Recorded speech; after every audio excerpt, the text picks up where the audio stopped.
Have you ever wondered how a fractional CMO can grow my business? If so, this is the video for you. By the end of this video, you're gonna know exactly how a fractional CMO can grow your business, how quickly it can happen, and the red flags to avoid. I've evaluated a lot of businesses in my time, and the majority of founders think the number one way that they can increase business is with more eyeballs, with more traffic. But the reality is there's usually a lot of very quick, small fixes that can instantly increase revenue that you can focus on before you ever add more visitors to your website. We're gonna talk about those today.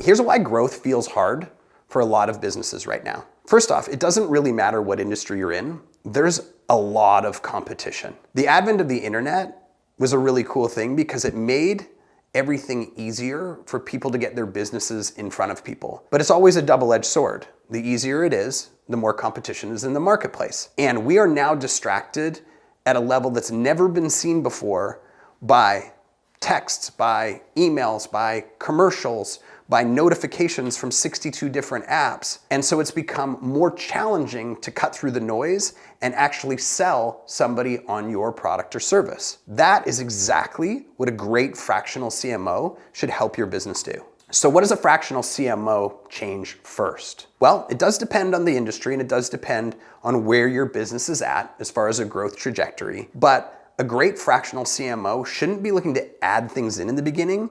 They should be looking to change or modify or optimize things that you already have in place. Because if you're hiring a fractional CMO, it means that you already have some momentum. You already have some type of marketing strategy. And if you already have a marketing strategy, then there's always 20 to 30 places in that marketing strategy that leaks can happen. Now, what do I mean by leaks? Well, any client that I work with, the first thing we do is we establish a KPI goal document. And those KPIs are everything from the very first watch of a commercial, the very first click on an ad, the very first interaction. And then we look at all the different places that the customer has to go through in the customer journey before they actually buy. And we've worked with so many clients in so many industries that it doesn't really matter what the product or the service or the channel that we're marketing on is. We already know what those KPIs should be at every single level. So the very first thing that we look at with a client is,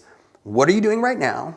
What are all of your numbers? What's hitting what our expectations should be? And what's not hitting what our expectations should be? And once you can actually define the things that aren't meeting expectations, then you can go and you can look at those and say, well, what have we seen historically that has fixed those problems? And then we prioritize which one of those things is going to add the most amount of money to our bank account immediately. We start with that. We start to test and implement, and then once we've got that one piece fixed, then we move on to the next piece, then we move on to the next piece, and then we move on to the next piece. And the reality is, when you get all of those goal KPIs in green, that means that you can spend as much money on your marketing as you could possibly desire, and you are guaranteed to be profitable. Now, if you don't actually have a goal KPI sheet, well, that's problem number one, and that's probably a good reason to go and find a great fractional CMO.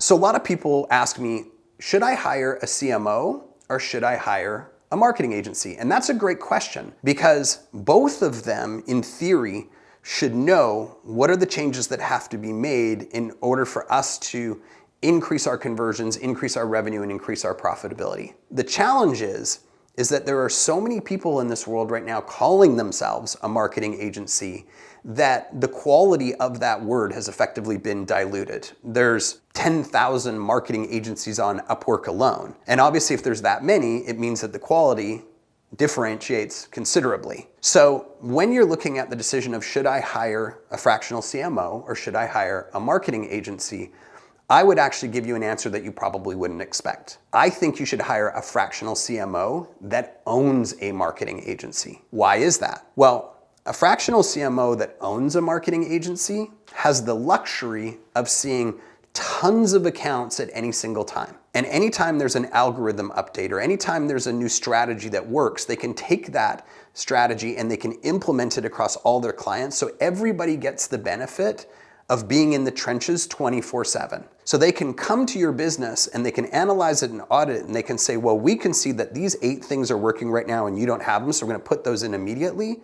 But on an ongoing basis, when something new changes, they can instantly say, there's been a change, we've seen it affect half a dozen clients so far, we're gonna get ahead of it, we're gonna place it on top of your business, and then you're always staying ahead of the curve. The biggest challenge I have with fractional CMOs that don't own an agency or actively work for an agency is oftentimes they're working off of assumptions from things that worked 5, 6, 7, 8 years ago. And the marketing industry changes very, very fast. So if you're gonna interview a fractional CMO, I have one question that I want you to ask them. I want you to ask them, what are my conversion gaps? And then just be quiet. Now, if they ask you, what's a conversion gap? First off, just run the other way. But if they say, okay, let me analyze your campaigns, and they come back and they say, there's no conversion gaps, well, you should probably also run the other way because there are always conversion gaps. If they come back and they say, for example, you have a lead opt-in page and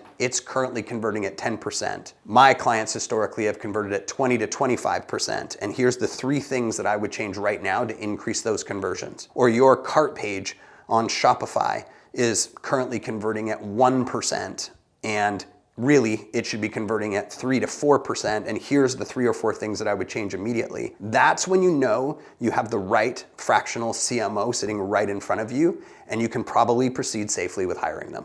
Now, if you want to see how this actually works inside of a real business, I've put together another video for you. It's the 5 things that you must know before hiring a fractional CMO. You should see a link directly underneath, so go ahead and click it now.